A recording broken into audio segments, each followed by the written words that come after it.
People thought, soon Annabelle will run out of yarn. But it turned out she didn't. So Annabelle made sweaters for things that didn't even wear sweaters. Things began to change in that little town. News spread of this remarkable girl who never ran out of yarn, and people came to visit from around the world to see all the sweaters and to shake Annabelle's hand. One day, an archduke who was very fond of clothes sailed across the sea and demanded to see Annabelle. "Little girl," said the archduke, "I would like to buy that miraculous box of yarn, and I'm willing to offer you $1 million. "No, thank you," said Annabelle, who was knitting a sweater for a pickup truck. The archduke's mustache twitched. $2 million? Annabelle shook her head. "No, thanks." $10 million, shouted the archduke. "Take it or leave it." "Leave it," said Annabelle. "I won't sell the yarn." And she didn't.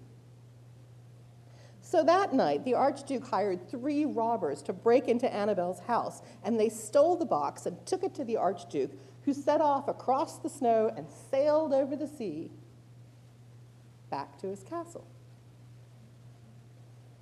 The archduke put on his favorite song and sat in his best chair. Then he took out the box and he lifted the lid and he looked inside.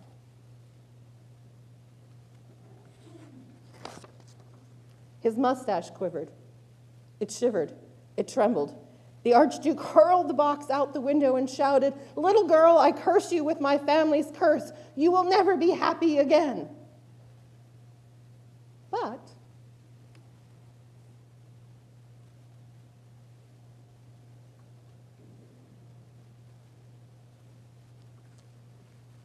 it turned out she was.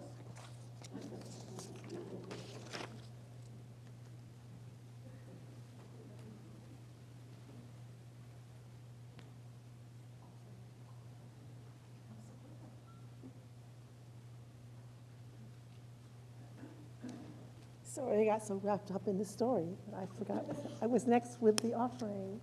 Now's the time we have our weekly offering for the support of this congregation, which depends upon your generosity to keep this community together and to send us out to do good works.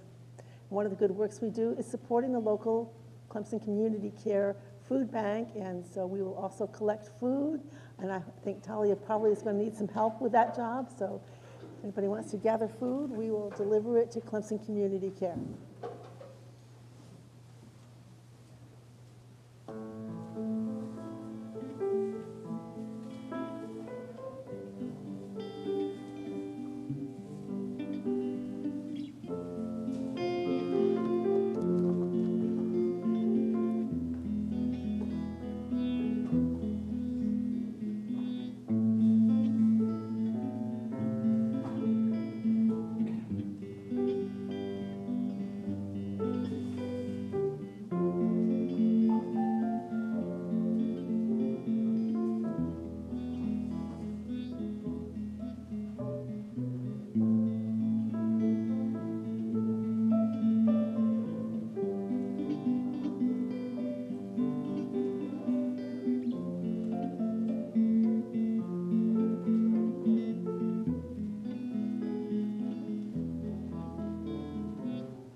Thank you. What a joyful thing to need to put some of our collection of food on the floor next to the basket because y'all have brought so much of your bounty to share with those in need. And with the spirit of caring both with the community beyond us and within this space, we transition into a time of concerns. I asked Holley to place a stone in this vessel representing our shared community this morning. And today I have one joy from Elaine Faithful, that she finally has an appointment for a procedure that should ease her lower back pain. And yes, I have to say, after my surgery, having a procedure to ease pain is a wonderful thing. Yes. And we offer an additional stone for all of those joys and concerns that remain quiet and tender upon our hearts.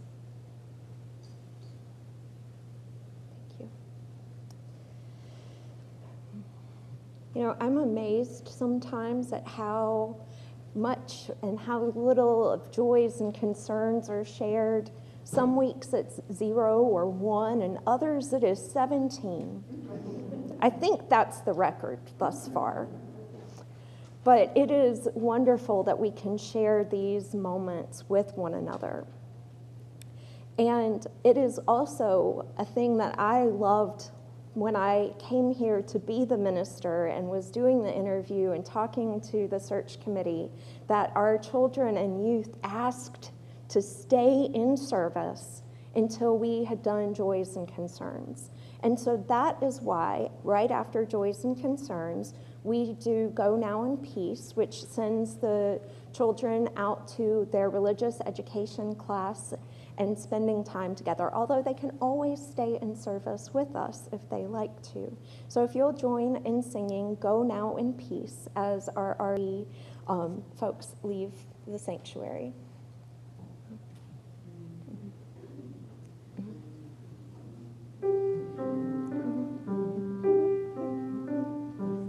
Go now in peace, go now in peace, may the spirit of God surround you everywhere, everywhere you may go.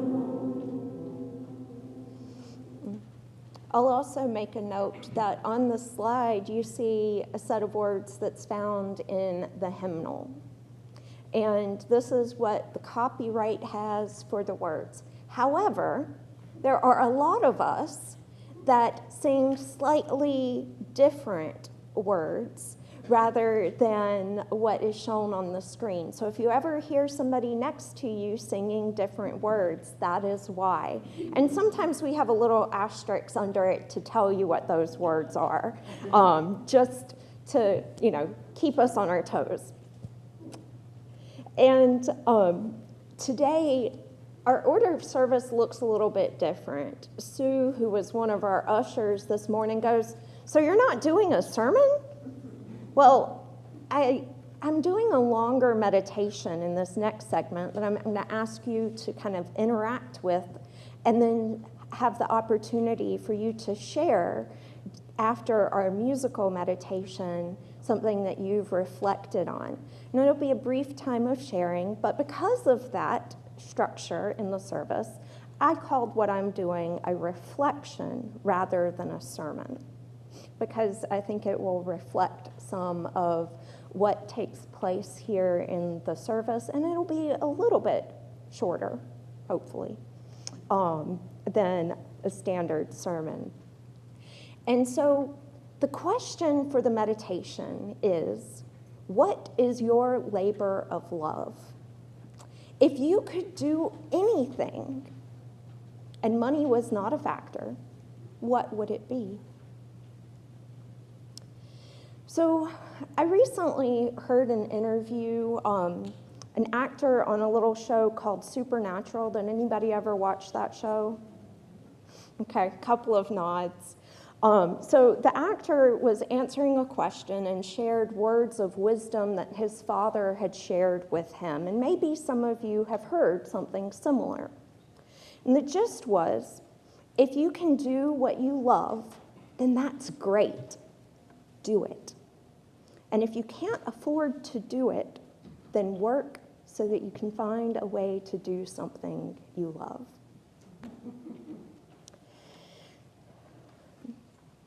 Now, that last half, of course, speaks to the reality that we don't always have the opportunity to do work, to have a profession or a career that is something we truly love. And our labor of love can change over time. As the opening words noted, labor engages all of our emotions. Love is one of the ways that we may express this love. But I also want to offer an alternative word because, as has been pointed out to me a number of times, what do I mean by love? It can mean so much.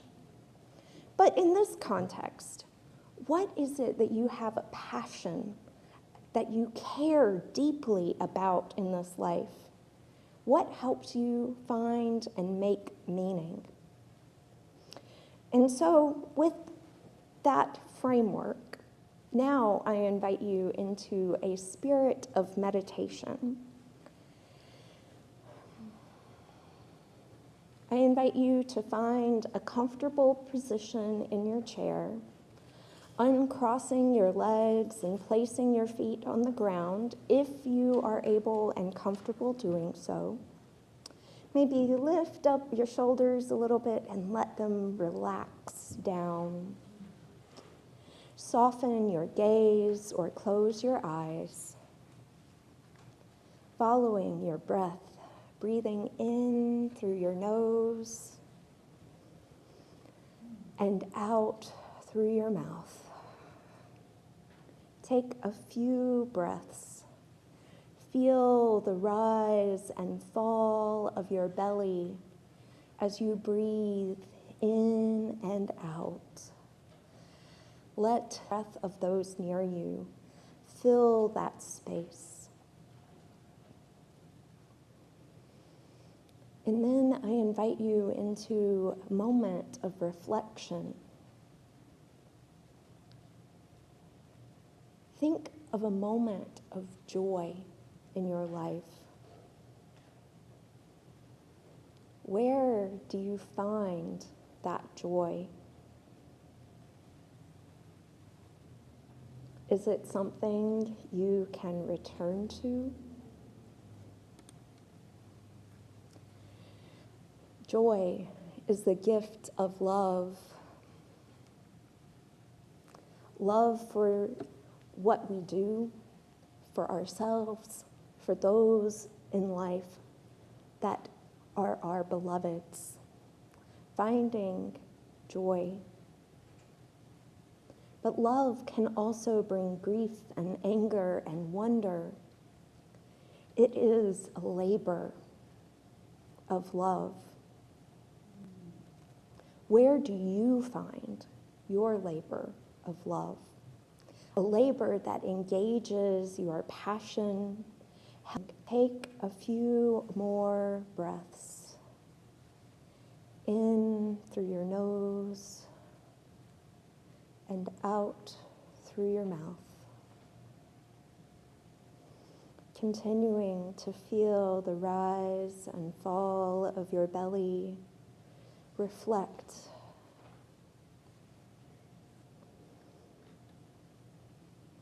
Reflect on what your moments. I invite you to return to the present moment, slowly, perhaps wiggling your fingers or toes, opening your eyes. There's no rush to come back quickly. We're going to have a moment of musical meditation.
thank you.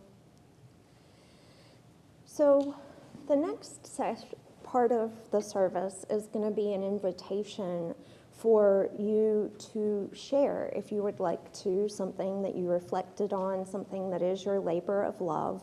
But I also have something that I forgot to mention before the meditation, is if you have a little slip of paper that you got when you came in, this is somewhere that you can write a note about what you reflected on, what your labor of love is.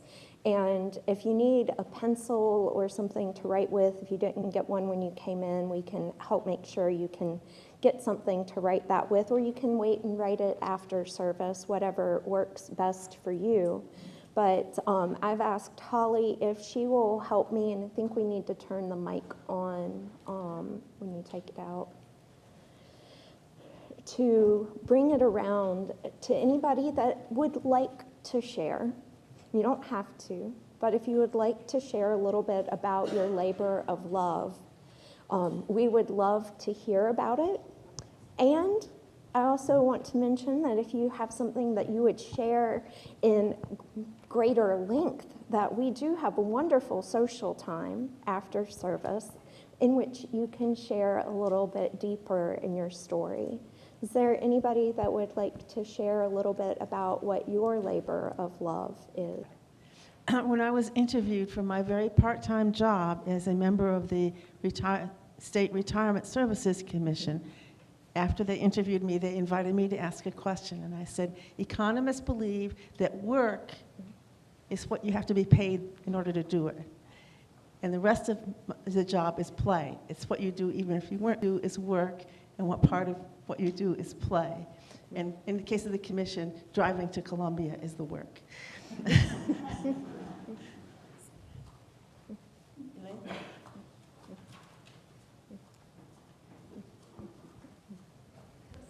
I was thinking about how, so this year I got a promotion to being an assistant professor of creative writing and poetry, and that's really what I love. So I although there are parts that I don't love, like sometimes grading or attending meetings all the time, I feel very blessed to be able to do what I love as my living. I want to talk after her. Okay. Stevie, you and I have to talk. My labor of love is writing the novel that I've been writing for the past 2 years, and I began my last chapter this weekend. Good girl.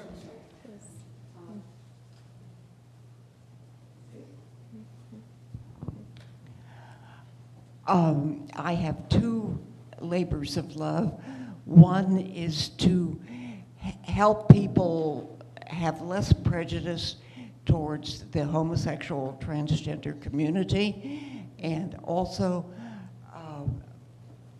less prejudice involving racism.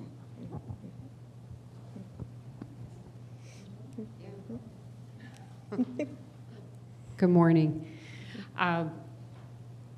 My name is Sarah, and I am a retired science educator that has sort of morphed into a full-time labor of love, rescuing and raising and releasing wildlife. And so that's pretty much what occupies the majority of my days. So, yeah.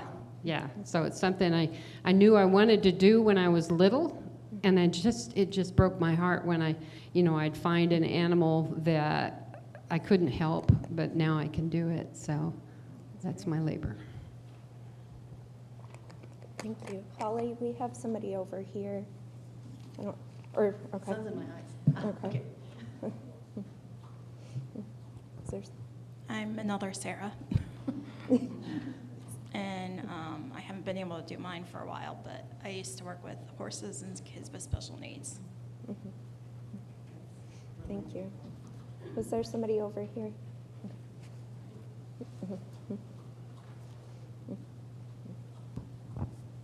I do food pantry deliveries every Friday, and it's not so much of a labor of love now. The weather's nice, but in the winter and in the rain, it's a labor of love.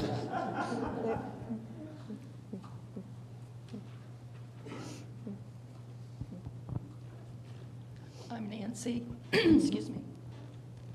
I've been baking cookies for 4 grandsons. And I guess that's a labor of love. Been doing it for years and years, sending them off, a birthday, college, wherever. And I enjoy it. Thank you. Thank you.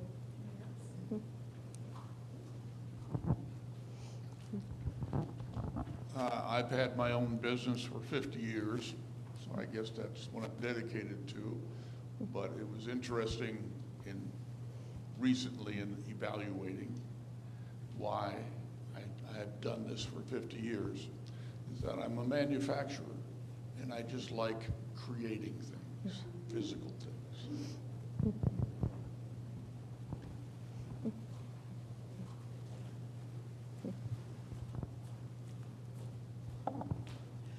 One labor of love for me is caring for nature, and especially flowers that I try to bring to UUFC on Sundays.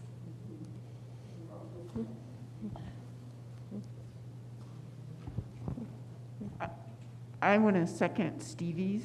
I'm Cindy. Teaching and learning, I think, is my labor of love, and I was very lucky to be able to do that for a living, and I'm going to continue to find ways to do it as a retired person.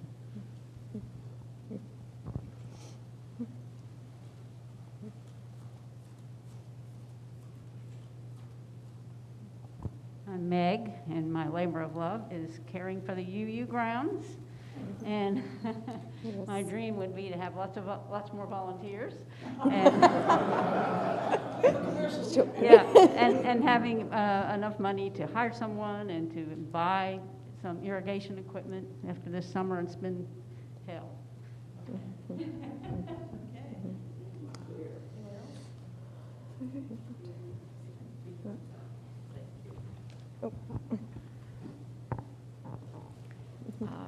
My task of ministry that I did for many years was just, I was so fortunate to be able to do exactly what I wanted to do and enjoying the people that I served. I also have to mention that I love exercising and I love reading, and I can continue to do that in retirement. And I love creating quilting arts and in several media.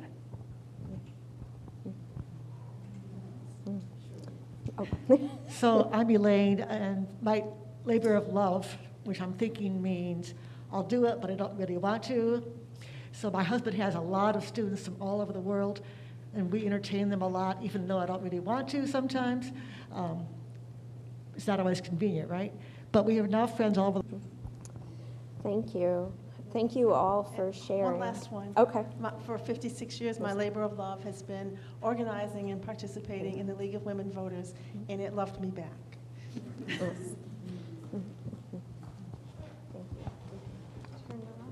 All right. And for a short musical interlude, we have a song by beautiful chorus, My Little Light. And since the video is just the album cover, I've added some lyrics to a slide so you can see what the lyrics are as the music plays.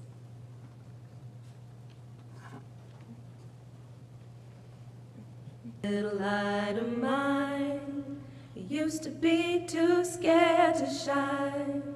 And when mine met yours, it would run and hide. But in time, I came to find I want to shine so bright it makes the whole world smile and pay back the beautiful feeling that allows me to be whatever I want to be. And I am gonna be free and easy. This little light of mine, it used to be too scared to shine. And when mine met yours, it would run and hide. But in time, I came to find I want to shine so bright it makes the whole world smile and pay back the beautiful feeling that allows me to be whatever I wanna be, and I am gonna be free and easy. This little light of mine, it used to be too scared to shine. And when mine met yours, it would run and hide. But in time, I came to find I wanna shine so bright it makes the whole world smile, and pay back the beautiful feeling that allowed me to be whatever I wanna be. And I am gonna be free and easy. This little light of mine, it used to be too scared to shine. And when mine met yours, it would run and hide. But in time, I came to find I wanna shine so bright it makes the whole world smile, and pay back the beautiful feeling that allows me to be whatever I wanna be. And I am gonna be free and easy, free and easy, free and easy, free and easy.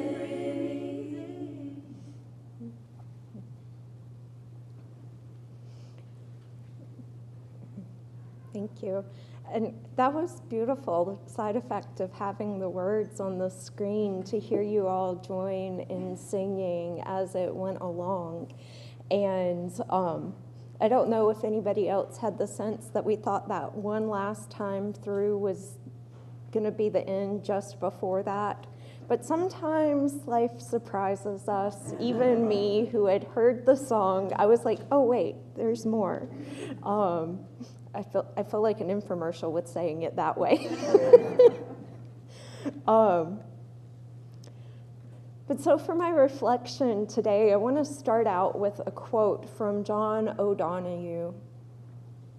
Beginnings often frighten us because they seem like lonely voyages into the unknown. Yet, in truth, no beginning is empty or isolated. We seem to think that beginning is setting out from a lonely point along some line of direction into the unknown. This is not the case. Shelter and energy come alive when the beginning is embraced. We are never as alone in our beginnings as it might seem at the time. A beginning is ultimately an invitation to open toward the gifts and growth that is stored up for us. To refuse to begin can be an act of great self-neglect, end quote. New beginnings can be overwhelming at times, even scary. And the reason why I use this quote and bring this up is because 9 years ago, on Labor Day 2015, that Sunday, my whole world was turned upside down when the minister at my home congregation in Greenville, North Carolina, UU congregation there, asked the question that I asked you today: what is your labor of love? And I had already felt this call to ministry, but I was a minister's kid and I was trying so hard to ignore it. And when I finally did decide to follow this calling, my dad goes, "Are you sure? Can you do anything else?" And the answer was no, I don't think I can do anything else. But until that fateful Sunday morning, I was trying so hard to ignore it. Have you ever had like a little buzzing, a little bell that's chiming, something that is just kind of there lingering in the background? That's what the call to ministry had been up to that point. But then as a kind of visceral description, you know those big gongs with the mallet? It suddenly turned into one of those. And it was a lot harder to ignore at that point, because the labor of love was ministry for me. And for a while I'd been like, well, being involved with the church, doing all of these different things, that will be enough. And it was for a while. But then sometimes life comes at us in unexpected ways. Maybe we decide to leave our jobs and go back to seminary like I did, or maybe decide to join the Peace Corps, or other adventures and places that life takes us. So what would you do if you could do anything and money was not a factor? Would it match with the labor of love that you mentioned after the meditation, or that you reflected on?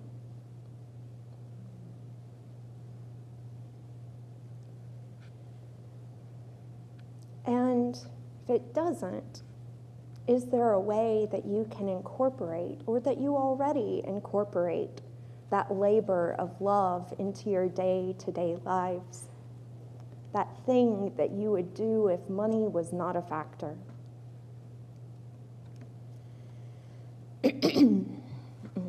Excuse me, I need a little sip of water.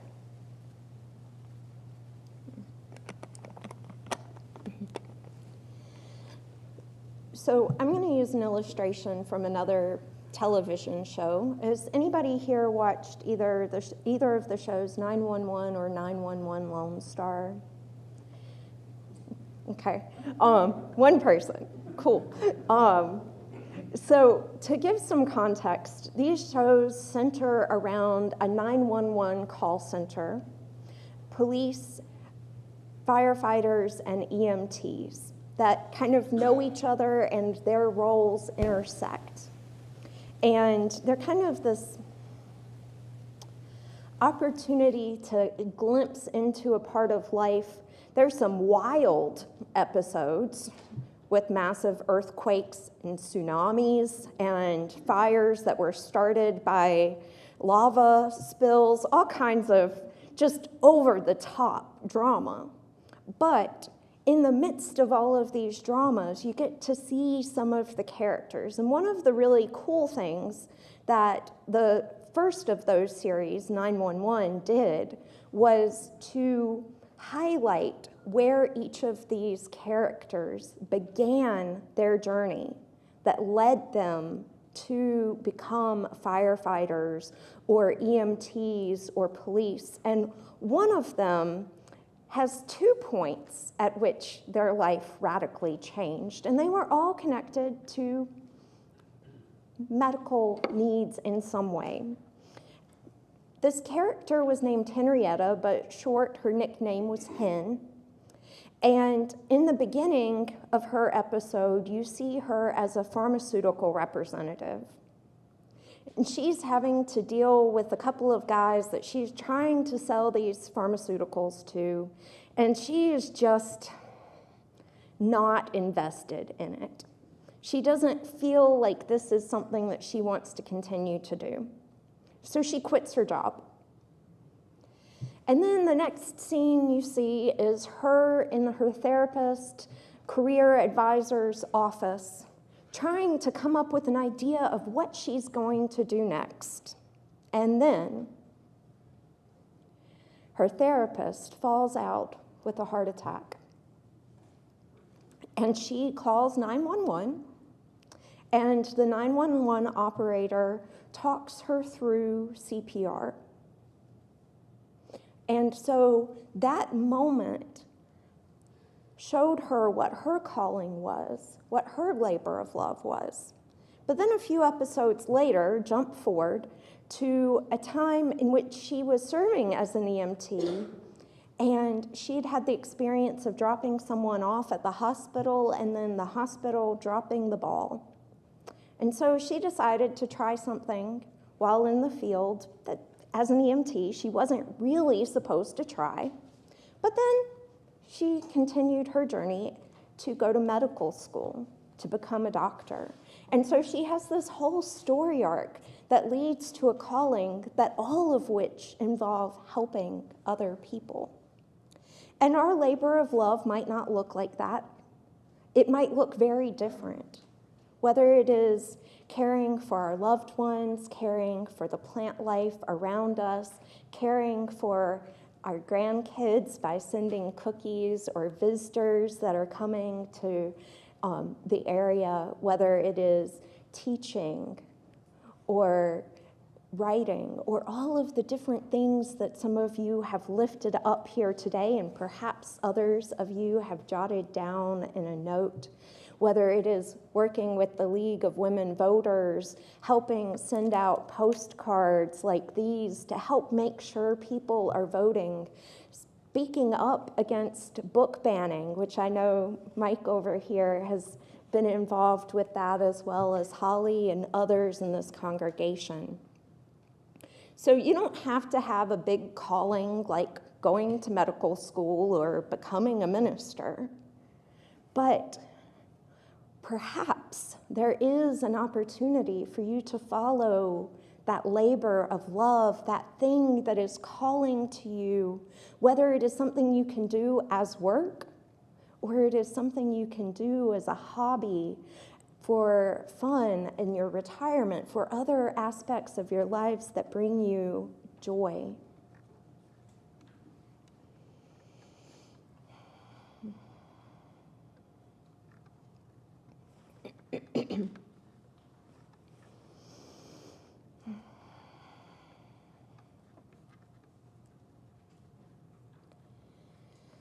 Who here was asked at different points in their lives what you wanted to do when you grow up?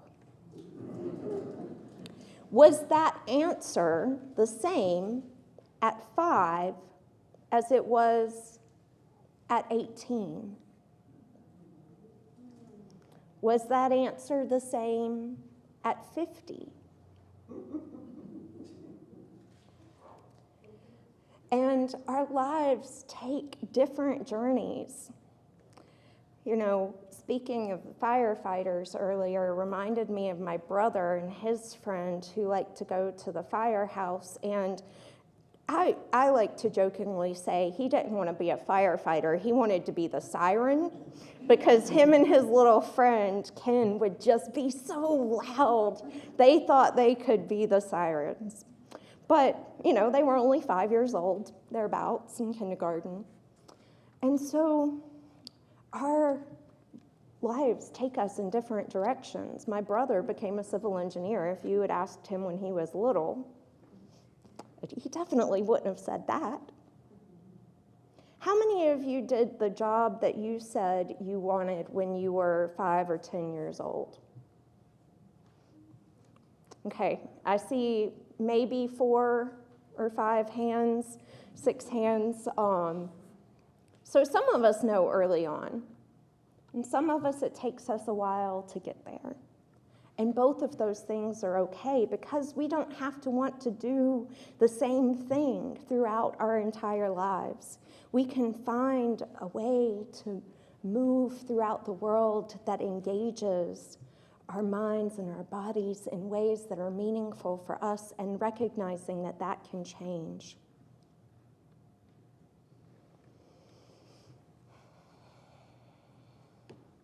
Our labor of love might expand beyond ourselves to our community, to the work that we have to do.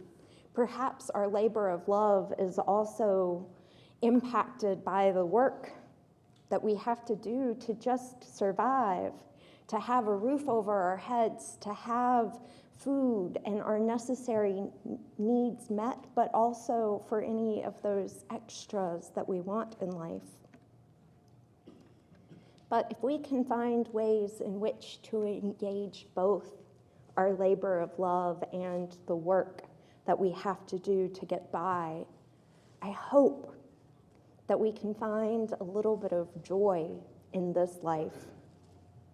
That labor of love can bring us into who we are now and who we are becoming. May you find meaning in your life. May it is grounded in love. May it be so.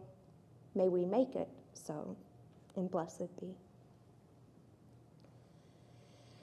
Now, our closing song is one that can be a little bit more challenging, but it can also be a little bit more fun. It's called When the Spirit Says Do. It's number 1024 in the Teal hymnal.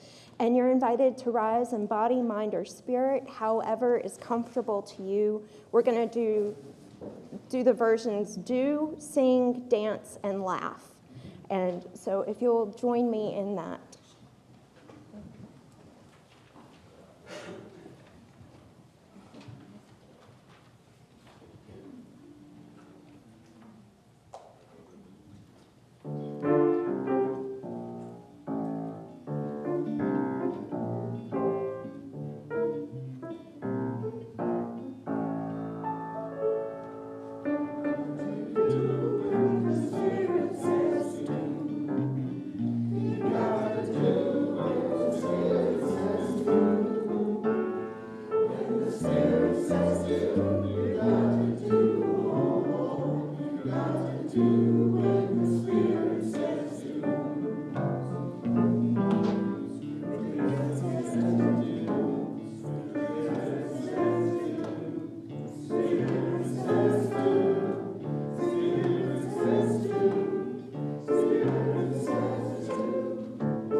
I love how I thought I had adjusted the size on the slides, but apparently when we convert them to the TV, I didn't get the sizing quite right. So, but y'all got it by the time we got to that last verse that you're supposed to repeat. Spirit says laugh 6 times. Y'all did a really great job. And technology, And it can be great when it works the way we want it to.